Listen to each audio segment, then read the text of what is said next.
നമസ്കാരം, ഞാൻ രജനി അഭിലാഷ്.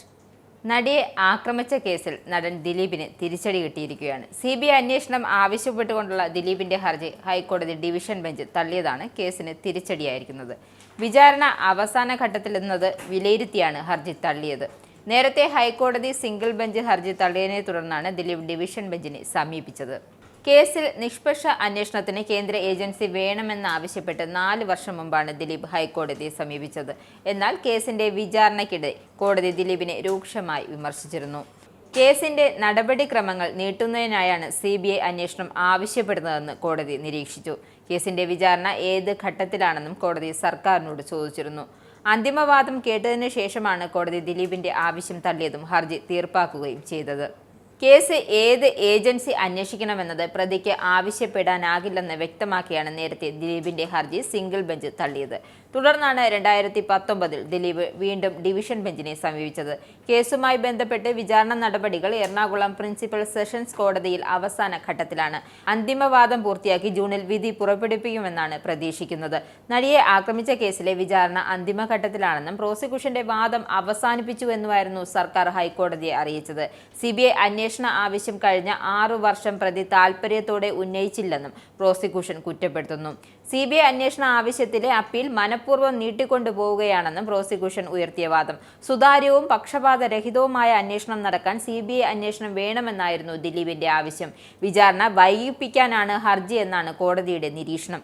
ഈ ഘട്ടത്തിലാണ് ഹർജി തള്ളിയത്. ജസ്റ്റിസുമാരായ A. മുഹമ്മദ് മുസ്താഫ്, P. കൃഷ്ണകുമാർ എന്നിവരുടെ ഡിവിഷൻ ബെഞ്ചാണ് അന്തിമവാദം കേട്ടത്. നടിയെ ആക്രമിച്ച കേസിന്റെ നടപടികൾ എറണാകുളം പ്രിൻസിപ്പൽ സെഷൻസ് കോടതിയിൽ അവസാന ഘട്ടത്തിലാണെന്നും അതേസമയം കേസിൽ 2 ഫോറൻസിക് വിദഗ്ധരെ വിസ്തരിക്കണമെന്നും പ്രതി പൾസർ സുനിയുടെ ആവശ്യം ഹൈക്കോടതി തള്ളിയിരുന്നു.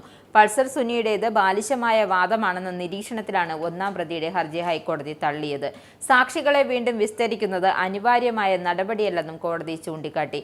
മാത്രമല്ല, സാക്ഷികളെ വീണ്ടും വിസ്താരം നടത്തുന്നതിൽ കേസിന്റെ വിചാരണ വൈകിക്കാൻ ഇടയാക്കുമെന്നും ഉത്തരവിൽ വ്യക്തമാക്കി. പ്രോസിക്യൂഷൻ സാക്ഷികളെ അകാരണമായി വീണ്ടും വിസ്തരിക്കുന്നതിന് ചട്ടമില്ലെന്നും കോടതി വ്യക്തമാക്കി. 8 വർഷം മുമ്പ്, അതായത് 2017 കൊച്ചിയിൽ ഓടിക്കൊണ്ടിരുന്ന കാറിൽ വെച്ചാണ് നടി അതിക്രൂരമായി പീഡനത്തിനിരയായത്.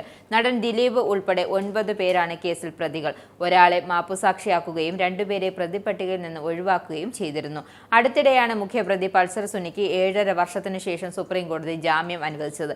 നടിയെ ആക്രമിക്കാൻ കൊട്ടേഷൻ നൽകിയത് നടൻ ദിലീപാണെന്ന് പൾസർ സുനി അടുത്തിടെ വെളിപ്പെടുത്തിയിരുന്നു. 1.5 കോടി രൂപയാണ് പ്രതിഫലമായി വാഗ്ദാനം ചെയ്തതെന്നും ഇനി 80 ലക്ഷം രൂപ കിട്ടാനുണ്ടെന്നുമായിരുന്നു സുനിയുടെ വെളിപ്പെടുത്തൽ. നിങ്ങൾക്കും ആനന്ദ മീഡിയയുടെ പ്രേക്ഷകരിൽ ഒരാളാകണ്ടേ?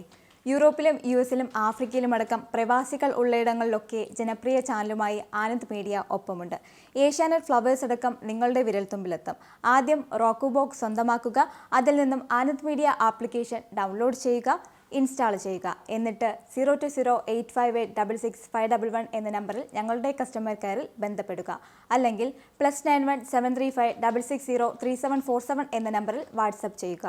ആനന്ദ് മീഡിയയുടെ സേവനങ്ങൾ സ്വന്തമാക്കുക. മറ്റു ചാനലുകൾക്കൊപ്പം ആനന്ദ് TVയും എൻജോയ് ചെയ്യുക.